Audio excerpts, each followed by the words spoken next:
الحمد لله رب العالمين والصلاة والسلام على قائد الغر المحجلين نبينا محمد وعلى آله وصحبه أجمعين.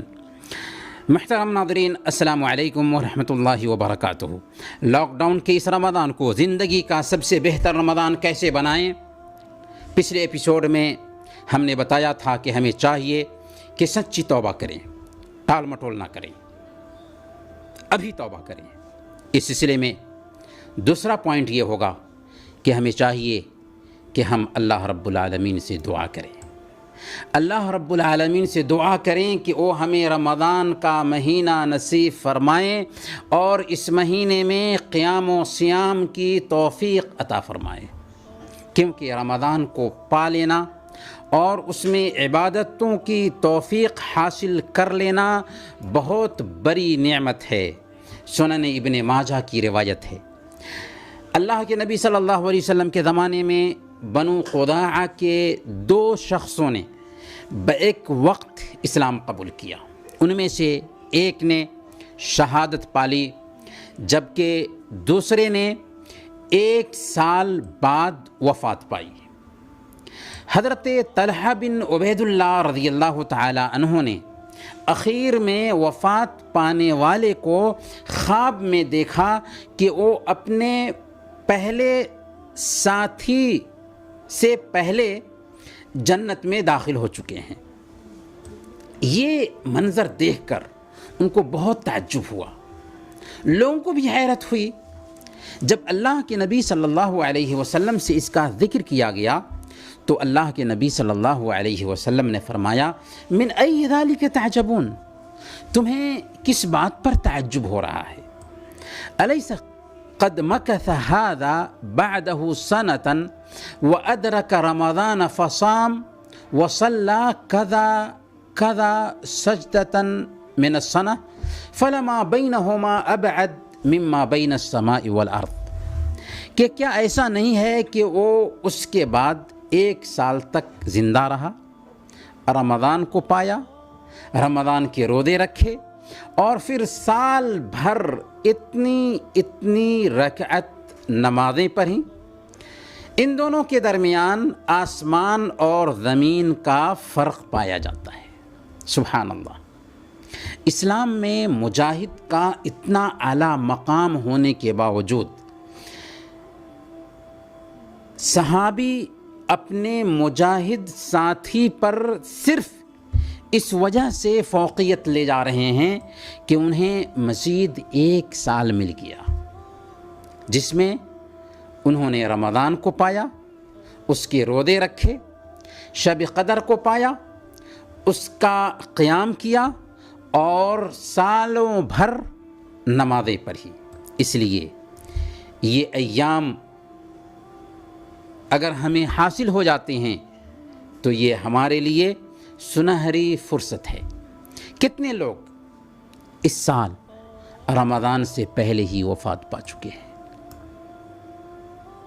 اللہ تعالیٰ نے ان کو رمضان نہیں عطا فرمایا. اللہ تعالیٰ نے اگر ہمیں حیات بخشی ہے، زندگی بخشی ہے، تو ان ایام کے برکات سے اپنے آپ کو محروم نہ کریں. کیا خبر کہ آنے والا یہ رمضان ہماری زندگی کا آخری رمضان ہو. اس لیے اللہ تعالیٰ سے دعا کریں کہ وہ ہمیں رمضان کا مہینہ نصیب فرمائے اور اس میں قیام و صیام کی توفیق عطا فرمائے. محترم ناظرین، لاک ڈاؤن کی اس رمضان کو زندگی کا سب سے بہتر رمضان بنانا چاہتے ہیں تو تیسرا کام کرنے کا یہ ہے کہ رمضان سے مشغول کر دینے والے جو بھی کام ہو سکتے ہوں، رمضان کے آنے سے پہلے ان سارے کاموں کو نمٹا لیں. رمضان میں مارکیٹنگ کرنے سے ہمارا دل تنگی کا شکار ہونے لگتا ہے اور ہم اپنے آپ کو بہت سارے خیر سے محروم کر لیتے ہیں. ایسے میں ہم لاک ڈاؤن کے دنوں سے فائدہ اٹھاتے ہوئے، چونکہ ہم گھر میں رہیں گے، اس لیے رمضان اور عید کی ضرورت کی چیزیں ابھی ہی خرید لیں تاکہ ہم پورے طور پر رمضان سے بہتر طریقے سے فائدہ اٹھا سکیں۔ محترم ناظرین، لاک ڈاؤن کی اس رمضان کو زندگی کا سب سے بہتر رمضان اگر ہم بنانا چاہتے ہیں تو چوتھا کام یہ کرنا ہے کہ ہم اپنے ایمان میں تازگی لائیں، ایمانی مطالعہ کریں، یعنی ایمان کو جلا بخشنے والی کتابیں پڑھیں، آڈیوز سنیں، ویڈیوز دیکھیں۔ ہمارا نفس اس مہینے سے استفادہ کرنے کے لیے تیار ہو جائے، اس کے لیے ایمان کو جلا بخشنے والی کتابیں پڑھیں۔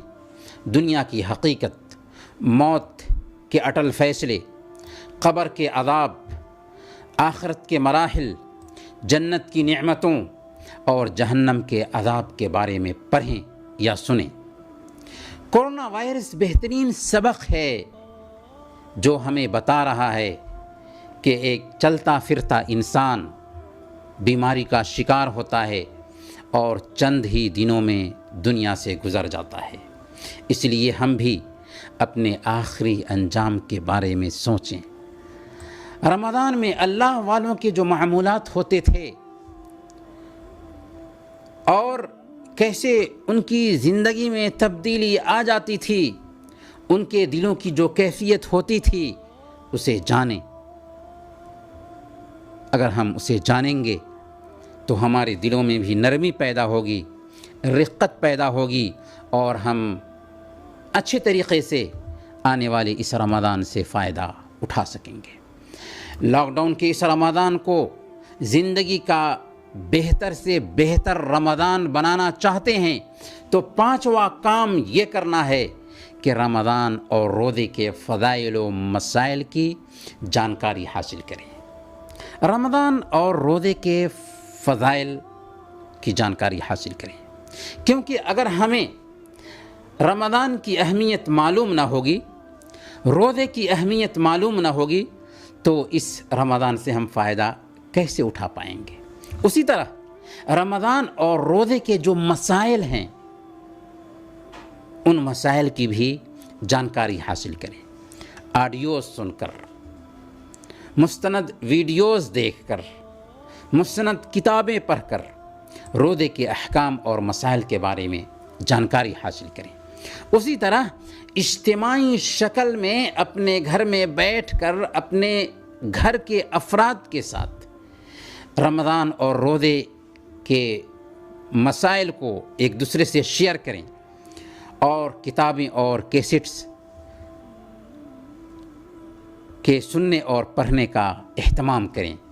ابھی سے یہ کام شروع کر دینا ضروری ہے۔